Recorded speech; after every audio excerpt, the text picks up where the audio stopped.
උදේම නැගිටලා අද ඔෆිස් දවසක් මට. දැන් ඔෆිස් යන්නයි ලෑස්ති වෙන්නේ.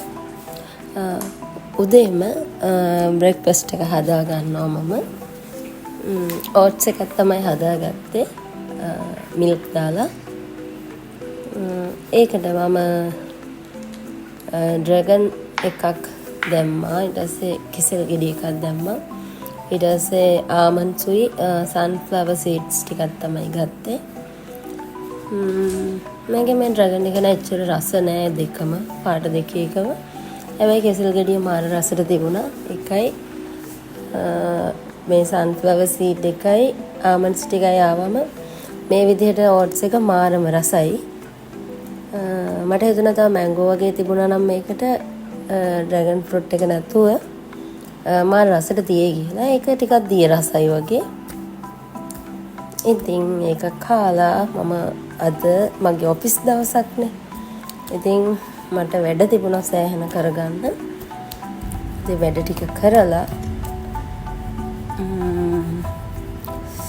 ඉතින් හවස් වෙද්දී හොඳටම මට ටික ස්ට්‍රෙස් වගේ වැඩත් වැඩි වෙලා තිබිච්ච නිසා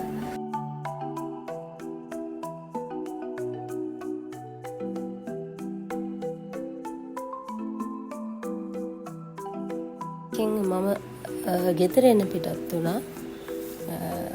අද නම් දවල්ට කාලා නැහැ. ඒ නිසා මට හිතුණා ගෙදර ගිහලා මොනවා හරි හදා ගන්න ඕන කියලා. ඒ නිසා ඒකත් හිත ඉඳලා ෆොටෝස් වීඩියෝස් ටිකකුත් අරගෙන මම ගෙදර ඇවිල්ලා ලෑස්ති වෙන්නේ ෆ්‍රයිඩ් රයිස් එකක් හදා ගන්න. මම ආසම විදියට හාල් ටිකක් ඔදලා අරගෙන මේකට මම ඇස්ට්‍රා ටිකක් දා ගන්නවා. බත් එකට ලුණු දාලා බත් එක ගහගෙන ඊට පස්සේ චිකන් ටික ෆ්‍රයි කරගන්නයි හදන්නේ.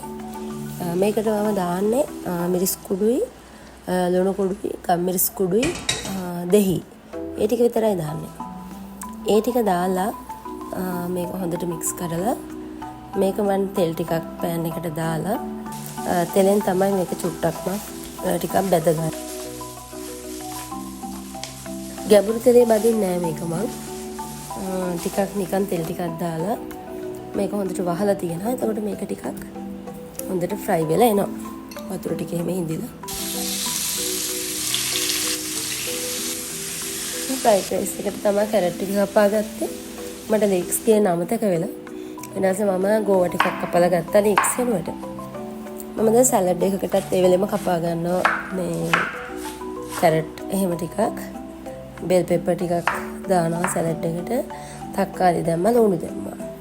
මේ අනාසි ගෙඩියනුත් ටිකක් කපලා දා ගන්නවා සලාඩ් එකට.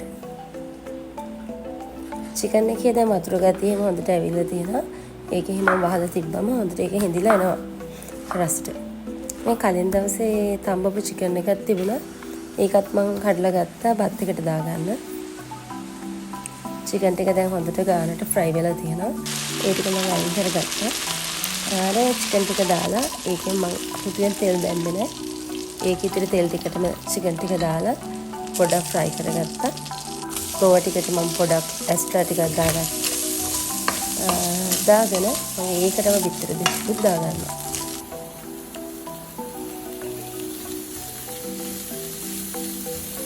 බිත්තර දෙක මේ විදිහට හොඳට ස්ක්‍රැම්බල් කරගන්න ඕන.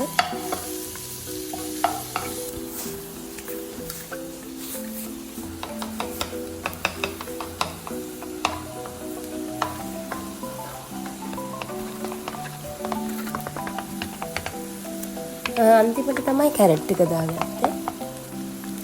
දාලා හොඳට මික්ස් කරගත්තා. මේකට මම ලුණු ටිකකුත් දාගත්තා. මිරිස් කුඩු චුට්ටකුත් දාගත්තා. ඒ ටික නම් වීඩියෝ වෙලා නැද්ද කොහෙද? ඊට පස්සේ මම බත් ටික මේ විදිහට දාලා මේක හැන්දේ කෝරෙන් පොඩක් මේ මික්ස් කරලා ගත්තා. දැන් බත් එක හරි.